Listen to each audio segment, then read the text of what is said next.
मित्रों नमस्कार। आज फिर हम एक मुलाकात चरणजीत सिंह के साथ कार्यक्रम लेकर आपके सामने आए हैं। आज हमारे साथ सरदार जरनैल सिंह जी, जो कि पेशे से पत्रकार और आज की डेट में आम आदमी पार्टी के रजौरी गार्डन क्षेत्र से विधायक हैं। उसके अलावा एक पुस्तक भी आपने लिखी है जो 84 के दंगों पर ही आधारित है।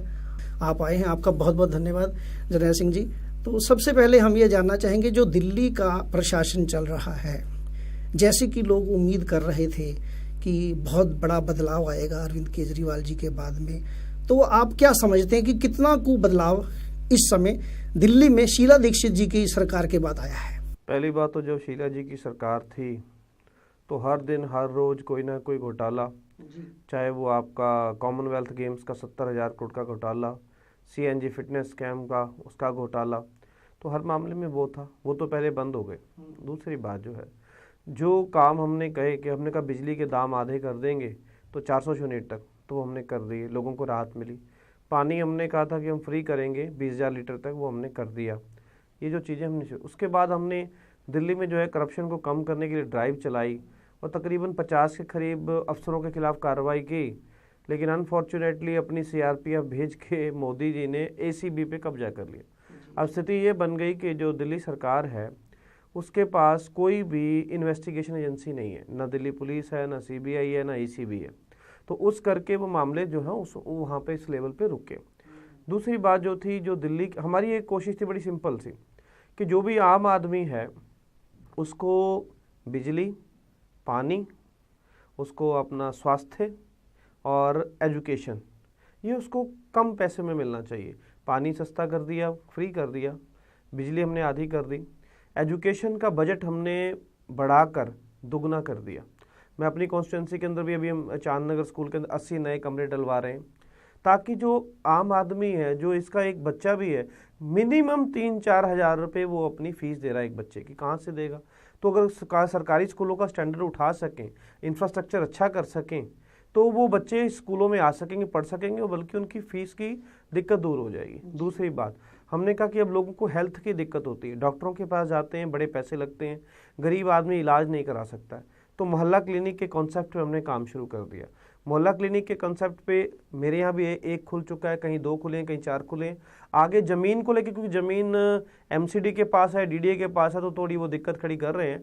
हम कोशिश कर रहे हैं कि वो सॉर्ट आउट हो जाए ताकि 1000 क्लिनिक खुल जाए। वो प्राइवेट डॉक्टर से भी अच्छा है। अगर आप मेरे जाओगे, रघुबीर नगर ब्लॉक में मैंने खोला है, तो वहाँ जाओ, रोज़ 100 कम से कम पेशेंट्स आते हैं और वो सेटिस्फाइड हैं कि एक अच्छा डॉक्टर, आपका इलाज भी हो रहा है, साथ में टेस्ट भी 200 तरह के फ्री हो रहे हैं और दवाई भी वहीं के वहीं फ्री मिल रही है। ये आपको डॉक्टर के पास नहीं मिलती, वो तो पर्ची लिख के देता है, केमिस्ट के साथ बंधा होता है, तो वो होता है। तो वो चीज़, जैसे मेरे पास गुरु गोविंद सिंह हॉस्पिटल है, 150 बेड का हॉस्पिटल है।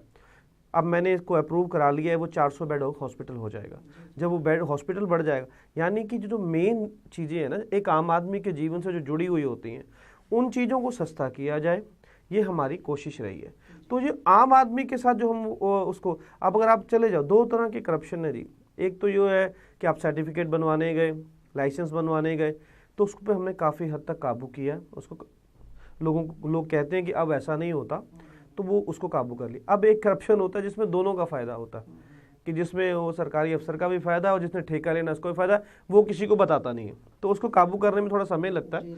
उसके लिए इन्वेस्टिगेशन एजेंसी हमारे पास होनी ज़रूरी है, शिकायत आए तो उस लिहाज से 1 साल के अंदर हमने अपने वायदे पूरे करने शुरू कर। दिक्कतें क्या आती हैं कि दिल्ली के अंदर एक सरकार है हमारी, जिसके पास, कहते राजा ऐसा है जिसके पास सिपाही नहीं है और ज़मीन नहीं है। पुलिस हमारे पास नहीं है, ज़मीन हमारे पास नहीं है, DDA के पास है, MCD। अगर एक स्कूल भी खोलना है तो हमें DDA से ज़मीन खरीदनी पड़ेगी, हॉस्पिटल भी खोलना है ज़मीन उनसे खरीदनी पड़ेगी। और इन लोगों ने जो अड़ंगे की रणनीति अपना रखी है, उससे कुछ दिक्कतें तो हो रही हैं, लेकिन काम हमारे जो दिल्ली सरकार के सीधे अंतर्गत आते हैं वो हो रहे हैं। जैसे मैं कहूँ, कई लोगों को थोड़ा सा ज्ञानता रहती है, बरसाती नाली और बरसाती पानी की निकासी ये MCD के पास है। अभी पानी बरसा और पानी भर गया तो लोग कह रहे हैं दिल्ली सरकार क्या कर रही है। उनको मालूम होना चाहिए कि दिल्ली में एक MCD की भी सरकार है जिसका काम ही बरसाती नाली का है। सीवर हमारे पास है, बरसाती नाली उनके पास है। तो लोगों को इस बात की जानकारी नहीं होती है। तो खैर फ्लड कंट्रोल तो आपके पास है। फिर मैं बता रहा हूँ आपको कि जितने भी है ना, अगर आप इस इलाके में भी है ना, आपकी जो जाली वाली जितनी भी लगी हुई ना नालियाँ, जहाँ से जालियों से पानी जाता नीचे, ये जो बरसाती पानी है उसमें जाएगा, सीवर में नहीं जाएगा आप। तो ये सारी मेंटेनेंस एमसीडी की है। तो ये आगे जाके बड़े नाले में जब जाएगी, फिर उस चीज़ को आपको समझना पड़ेगा। जब पानी यहाँ पे गलियों में फंस जाएगा तो वो रुक गया, तो ये उनकी जिम्मेदारी है। तो इस जिम्मेदारी को उनको समझना पड़ेगा। अब लोग कहते हैं जी सफाई नहीं हो रही, सैनिटेशन एमसीडी के पास है। लोग कहते हैं जी हमारी गली छोटी वाली नहीं बनी जी। 60 फुट से ऊपर की रोड एमएलए के पास है, 60 फुट से नीचे सारी रोड एमसीडी के पास है। तो गली उन्होंने बनवानी है। होता ये है कि फिर जब नहीं बनवाते हैं तो एमएलए अपने फंड से ये कह के आपके पास नहीं है तो मैं बनवा देता हूँ, तो वो अपने उस फंड से बनवा देता है। लेकिन अब तो ये हाल है कि वो एमसीडी वाले एनओसी भी नहीं देते कि हम नहीं बनाने देंगे। तो हालत ये हो जाती है, ये सिचुएशन इन चीज़ों की वजह से हम कहते हैं कि फुल स्टेट हमको मिले। जिस दिन फुल स्टेट हमारे पास होगा तो ये जो काम हम कर रहे हैं इससे दोगुनी गति से दिल्ली के लोगों को राहत मिलेगी, मेरा मानना है। हमने कई बार कहा अरविंद जी तो मोदी जी से मिले, एमसीडी से भी मिले, उनके पैसे भी बढ़ाए कि भाई आखिरकार सफरर तो आम आदमी है, तो उनको उनका काम हो जाने दिया करो, उसमें टांग मत अड़ाया करो। कुल मिला के आप तो जर्नैल सिंह जी पत्रकारिता से जुड़े रहे हैं और आपने बहुत हर प्रकार की स्टोरियां आपने करी हैं, तो इसका हल कैसे होगा? ये जो प्रॉब्लम है, जो जनता की प्रॉब्लम है, नूरा कुश्ती में नरेंद्र मोदी जी की और दिल्ली सरकार की नूरा कुश्ती में वो पिसता चला जा रहा है, तो इसका हल क्या है आपकी सोच के अनुसार, और वो प्रशासनिक आधार पर किस तरह हो सकता है? देखिए दो हल, इसीलिए अरविंद केजरीवाल जी ने कोर्ट भी गए कि भाई हमारा जो फुल स्टेट का इशू है वो जो हमारे अधिकार क्षेत्र बता दीजिए। क्योंकि क्या हमने कोशिश की कि जैसे अफसर है, उस अफसर के पास अगर उसको लाइसेंस या सर्टिफिकेट 15 दिन में बनाना है, तो अगर उसने 15 दिन से 16 दिन कर दिए तो वो जो जितने दिन बढ़ गए उतने दिन की पेनल्टी उस अफसर के सिर पे आएगी, और उतने पैसे वो जिसने सर्टिफिकेट के लिए अप्लाई किया उसको देगा। इसको हमने सिटीजन चार्टर बना के बिल पास कर दिया। अब रोक दिया, मोदी जी ने पास ही नहीं किया।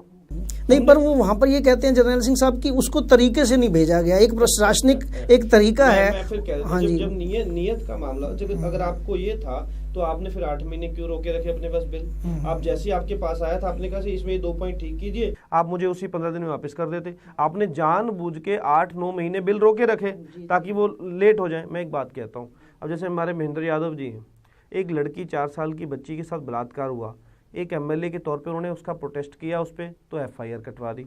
जगदीप सिंह जी हरिनगर में, उन्होंने कूड़ा साफ नहीं होता था, एक धार्मिक कार्यक्रम होना था, उन्होंने 4 बार कहा एमसीडी से साफ करा, तो उन्होंने नहीं कराया। उन्होंने कहा फिर मैं खुद कर लेता हूँ, वो खुद करने गए तो एफआईआर कटवा दी। अब एक आदमी के पास आके कहते हैं जी वो पानी नहीं आ रहा, ये नहीं आ रहा। क्या सोनिया विहार प्लांट से जो दिनेश मोहनिया जी हैं, उन्होंने जो पानी की चोरी होती थी चोरी बंद करा दी, उनके बीच में फैक्ट्रियां थी पानी की, तो वो लोग आके शोर डालने लगे और कह दिया कि महिला के साथ बदसलूकी की, उस पर एफआईआर कटवा दी। तो जब आप इस तरह से काम करते हो, मिसयूज करते हो आप पुलिस का, तो फिर आप जो कहते हैं तो रास्ता यही निकलता है, या तो दिल्ली सरकार को फुल स्टेट दिया जाए। अगर आपको पुलिस की, आप कहते हो कि ये कैपिटल है, यहाँ पे वीआईपी इलाका, यहाँ पे पार्लियामेंट है, यहाँ पे आपका इंडिया गेट का इलाका है, तो हम कैसे, तो हम आपसे कहते हैं कि वो इलाका जो आपका एनडीएमसी का लगता है, जिसमें एम्बेसी एरिया आता है, पार्लियामेंट का एरिया आता है, सरकारी दफ्तरों का एरिया आता है, जो आपके एनडीएमसी में कितने, तुगलक रोड थाना आ गया, पार्लियामेंट स्ट्रीट आ गया, चाणक्यपुरी आ गया, ये 5, 7, 10 थाने आप ले लो। आपको ख्याले का थाना लेके क्या करना है? आपको तिलक नगर का थाना लेके क्या करना है? आप वो हमको दे दीजिए, वो हमको जवाब दे करें। आप वो सिस्टम जो वीआईपी वाला है सारा इलाका, वो आप अपने पास रख सकते हो, लेकिन बाकी तो दे दो कि जवाबदेही एक जो जनता से चुन के आया व्यक्ति है उसके प्रति, अगर पुलिस वाला उसके साथ सही व्यवहार नहीं कर रहा तो राजनाथ सिंह थोड़ा ना सुनेंगे उसकी, वो तो लोकल आदमी के पास आएगा, लोकल एमएलए के पास आएगा। तो अगर इसलिए वो अगर आप देंगे तो पुलिस वाले भी काम ठीक से करेंगे, उनको मालूम है कि लोकल एमएलए बैठा हुआ है। तो आपने जो एक सिस्टम जानबूझ के कोशिश कर रहे हो कि सरकार फेल हो जाए, तो ये ठीक नहीं है। ये ना जनता के हित में है ना उनके आपके हित में, क्योंकि जनता आज बहुत सियानी हो चुकी है, वो जान चुकी है कि आप गड़बड़ कर रहे हैं। हल वही है कि या तो मोदी जी इस जनमत का सम्मान करें। मोदी जी, आपको जनता ने, इसी दिल्ली की जनता ने 7 सीटें दी और कुल मेरे ख्याल 282 सीटें दी कि आप देश चलाओ। उसी जनता ने अरविंद जी को वोट दी कि आप दिल्ली चलाओ। तो आप जनमत का सम्मान कीजिए, आप केंद्र चलाइए। हम नहीं कहते भी केंद्र में गड़बड़ो, उसी जनता ने कहा दिल्ली अरविंद जी चलाएंगे तो उनका सम्मान करो कि वो चलाएंगे, आपको कि नहीं एलजी के थ्रू मैं चलाऊंगा, तो फिर आप जनता की जो भावना है उसका सम्मान नहीं कर रहे। जर्नैल सिंह जी, लोकतंत्र जिसको हम लोकतंत्र कहते हैं, तो क्या ये आप मानते हैं कि लोकतंत्र की हत्या हो रही है आपके अनुसार? बिल्कुल ही हो रहा है, लोकतंत्र की हत्या हो रही है, क्योंकि जनता ने हमको चुनकर भेजा है और आपकी पूरी कोशिश ये है कि इनको काम ना करने, इनके बिल रोक दिए जाएं, हैं आप उनके बिल। अभी देखिए जो 21 पार्लियामेंट सेक्रेटरीज का मामला है, इसी दिल्ली में पार्लियामेंट सेक्रेटरी रहे हैं, पंजाब में है जहां बीजेपी के भी 5 हैं, हरियाणा में भी हैं, छत्तीसगढ़ में भी हैं, बाकी स्टेट्स में भी हैं, वहाँ तो कुछ नहीं, वहाँ वो 1 लाख रुपए सैलरी भी ले रहे हैं, 2 रसोइये भी हैं, उनको ड्राइवर भी है, गाड़ी भी है, बंगला भी है, सब कुछ है। यहाँ संसदीय सचिव ना 1 रुपया है, ना गाड़ी है, ना बंगला है, कुछ नहीं, बल्कि अपनी जेब से खर्च करके कोशिश करता है कि एडमिनिस्ट्रेशन ठीक हो जाए। तो अब इनकी विधायकी तो हटा दो जी, इनको तो विधायक पद से हटा दो, इनका तो ये कर दो। तो ये जो वहां पर नैतिक है वो यहाँ अनैतिक क्यों हो गया? जो यहाँ अनैतिक है वहां नैतिक कैसे हो गया? आप या तो कहो कि भाई जितने भी पार्लियामेंट्री सेक्रेटरी हैं सब हट जाने चाहिए क्योंकि एक तरह से राज्य मंत्री की तरह काम करते हैं, या फिर आप ये नहीं कह सकते इनके हटा दो जी, उनके मत हटाओ जी। अच्छा, जैसे बीआरटी में शीला जी के ऊपर बहुत बड़े घोटाले का नाम आया था, तो अभी जब बीआरटी हटाया गया है आपके सामने, तो यहाँ पर इल्जाम लगाया जा रहा है जो हटाया गया है उस पर, जो कोई भी मकान अगर तोड़ता है तो ठेकेदार उल्टा उसको पैसा देता है, तो उस पर इतना 350 करोड़ रुपए का ये बजट बनाया गया और वो जो सामान लगा हुआ था, लोहा था या स्टील था, वो सारे का पैसा मिलना था। तो क्या कहना चाहेंगे इस बीआरटी के डबल घोटाले में? इसका जवाब तो पहले ही आ चुका है। इन्होंने कहा जी 15 करोड़ का घोटाला हो गया, जबकि टोटल प्रोजेक्ट 3-3.5 करोड़ का है। 3.5 करोड़ के प्रोजेक्ट में 15 करोड़ का घोटाला कहाँ से हो सकता है ये मैं नहीं जानता। बल्कि जब 3.5 करोड़ का उनको दिया प्रोजेक्ट तो उसमें से लगा वो 2 करोड़ 90 लाख। तो आप सोचो कि जो हमने ठेका भी दिया उससे भी हमने इतने कम पैसे में काम करवा लिया, और ये कह रहे हैं कि जब 2 करोड़ नहीं, वो ये कह रहे हैं कि वापस लेना चाहिए था ठेकेदारों से कुछ। देखिए जनाब, आप अगर इसमें कुछ भी गलती है तो आपके पास सब कुछ है, सत्ता है, प्रशासन है, पुलिस है, आप कीजिए। अब सिर्फ झूठ बोल के आपको कोई लाभ होने वाला नहीं है। आपके अगर ऐसा कुछ हुआ होता तो जो बिना कसूर के अरविंद केजरीवाल को उस मामले में एफआईआर कर रहे हैं कि जब शीला दीक्षित की सरकार थी तो वो इसमें छोड़ देते। तो ये इनको खुद सोचना पड़ेगा कि आप क्या कर रहे हैं। हम अंबानी और अडानियों की नहीं चला रहे हैं, जिनके आज अडानी के ऊपर बैंकों का मेरे ख्याल से 50 से 90 हज़ार करोड़ रुपया बकाया है, वो लेने की आप बात नहीं कर रहे हैं। आप जो है अगर एक रिजर्व बैंक का जो गवर्नर है वो ठीक से चला रहा था और कंपनियों की नहीं मान रहा था, बिना वजह उनको कर्ज नहीं दे रहा था क्योंकि मालूम था डूब जाएंगे, उसको आपने उठा के, रघुराम राजन को उठा के फेंक दिया। घोटाले तो आप लोग कर रहे हो, बड़े बड़े उद्योगपतियों का साथ तो आप लोग दे रहे हो, अंबानियों का साथ आप लोग दे रहे हो। हम तो आम जनता के साथ खड़े हैं और आम जनता के काम करने में लगे हुए हैं। जी। आपको क्या लगता है जो अभी जो ये हालात चल रहा है, नूरा कुश्ती वाला हिसाब चल रहा है कि आप काम करना चाहते हैं, आप कहते हैं केंद्र सरकार काम करने नहीं दे रही, तो आम जनता इसमें पिस रही है, तो आम जनता क्या करे? क्योंकि उसको नहीं मालूम है कि भाई क्या राज्य सरकार होती है, क्या केंद्र सरकार होती है, क्या एलजी होता है, उसको तो मालूम ही नहीं है। एक आम जो व्यक्ति है उसको नहीं मालूम, तो वो क्या करे, वो क्या देखे? क्योंकि वो परेशान है। वो केजरीवाल जी पर उसने बहुत भरोसा किया था और काम जो केजरीवाल जी कह रहे हैं कि हमने काम करने का प्रयास किया वो हो नहीं पा रहे हैं, तो इसका सॉल्यूशन, समाधान क्या निकलेगा? अरविंद केजरीवाल जी ने जो वायदे किए थे और जो सब हमारे अंतर्गत आते हैं हम उन पे इम्प्लीमेंट करते जा रहे हैं। चाहे वो बिजली की सब्सिडी हो, चाहे को पानी का हो, चाहे वो मोहल्ला क्लिनिक खोलने का हो, चाहे अस्पतालों का सिचुएशन ठीक करने की हो, चाहे स्कूलों का हो। अब क्या होता है, स्कूलों का इंफ्रास्ट्रक्चर ठीक करना है तो हम कर लेंगे, हमारे पास बजट है। वहाँ पे टीचर नए नियुक्त करने हैं, हम कर लेंगे।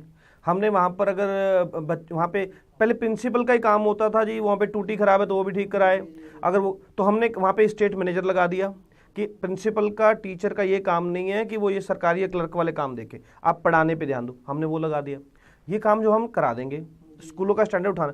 लेकिन जो प्राइवेट स्कूलों में बदमाशी चलती है उसको ठीक करने के लिए, उन स्कूलों को ठीक करने के लिए फीस बढ़ा देते, हमने बिल पास किया और वो बिल पास करके जब भेजा तो उस बिल को उनकी सरकार ने रोक दिया अभी। तो यानी कि जो काम हमारे हाथ में है स्कूल के, सरकारी स्कूलों के वो तो हम कर रहे हैं, अब प्राइवेट स्कूलों पे नकेल कसने के लिए बिल पास करके वहां से करवाना था तो वहां उन्होंने रोक दिया। तो क्यों? क्योंकि बड़े बड़े लोगों के, नेताओं के, पैसे वालों के स्कूल का धंधा चल रहा है, बड़े बड़े स्कूल है उनके पास, बड़े बड़े प्राइवेट हॉस्पिटल है उनके पास, तो वो नहीं चाहते कि वो जो धंधा हम चलाते थे कह के 1 रुपए की जमीन लेके और उसके बाद पैसा बनाए, तो उसको रोका जाए। तो यहां अड़चन आ जाती है, जो हमारे हाथ में है वो तो काम हम करते ही जा रहे हैं। कुल मिला के ये बहस, ये मुलाकात ऐसी चल